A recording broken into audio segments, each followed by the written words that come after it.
মানার কিচেনের সকলকে স্বাগত। তোমরা সব কেমন আছো? আশা করি সকলে ভালো আছো। আমি তোমাদের আশীর্বাদে আমিও ভালো আছি। আজকে আমার রেসিপি হলো ঝিঙে গুগলি। এটা ঝিঙে গুগলি ঝাল বানাবো। এখানে আছে পেঁয়াজ কুচি, এটা আছে পাকা কাঁচা লঙ্কা কুচি, এটা জিরে বাটা, এটা সর্ষে বাটা, এটা আদা বাটা, এটা পাঁচফোড়ন, এটা শুকনো লঙ্কা, এটা তেল, সর্ষের তেল। এখানে আমি কড়াই বসিয়ে দিয়েছি, কড়াই গরম হয়ে গেছে। এবারে দিয়ে দেবো তেল, সর্ষের তেল দিয়ে দিলাম। তেল গরম হয়ে গেছে, এর মধ্যে দিয়ে দেবো শুকনো লঙ্কা, পাঁচফোড়ন।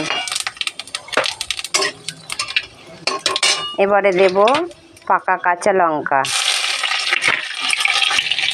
এবারে দেব পেঁয়াজ কুচি। এগুলো দিয়ে তেলের সাথে আগে ভেজে নেব। বেশি লাল লাল পেঁয়াজগুলো ভাজবো না, কেন গুগলিটা কাঁচা আছে তো, জল মারিনি। তেলের মধ্যে গুগলিটা দিয়ে দেব, এই তেলেতেই জলটা মারা হয়ে যাবে। গুগলিটাও দিয়ে দিলাম। গুগলিটার মধ্যে পেঁয়াজের সাথে এটা ভাজা হয়ে যাবে। গুগলির যে আঁচে জলটা সেটা মরে গেছে। এবারে লবণ দিয়ে দেবো, পরিমাণ মতো লবণ দিলাম।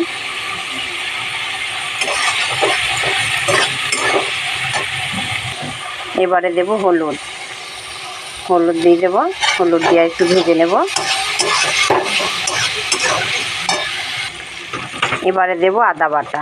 আদাটা তেলের সাথে দিয়ে দিলে ভাজা ভাজা হবে, তাহলে গ্যাসটা ছাড়বে না। আদা বাটাটা দিয়ে একটু ভেজে নেব।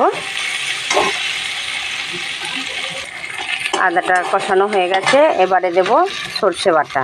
সর্ষে বাটা দেব, তারপর দেব জিরে বাটা। জিরে সর্ষে দিয়ে একটু কষিয়ে নেব।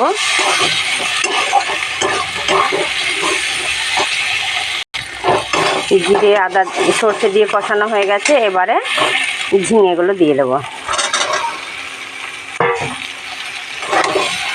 ঝিঙেগুলো দিয়ে নেড়ে চেড়ে একটু চাপা দিয়ে দেবো।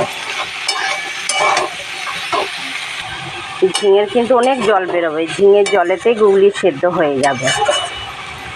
নেড়ে চেড়ে এবারে চাপা দিয়ে দেবো। দেখি কত ঝিঙে থেকে কত জল বেরিয়েছে, এই জলেতেই সেদ্ধ হয়ে যাবে। আর একবার ঢেকে দেবো, আর একটু হবে সেদ্ধ। গুগলিটা এখনো সেদ্ধ হয়নি। এবারে হয়ে যাচ্ছে। গুগলির ঝাল আমার কমপ্লিট।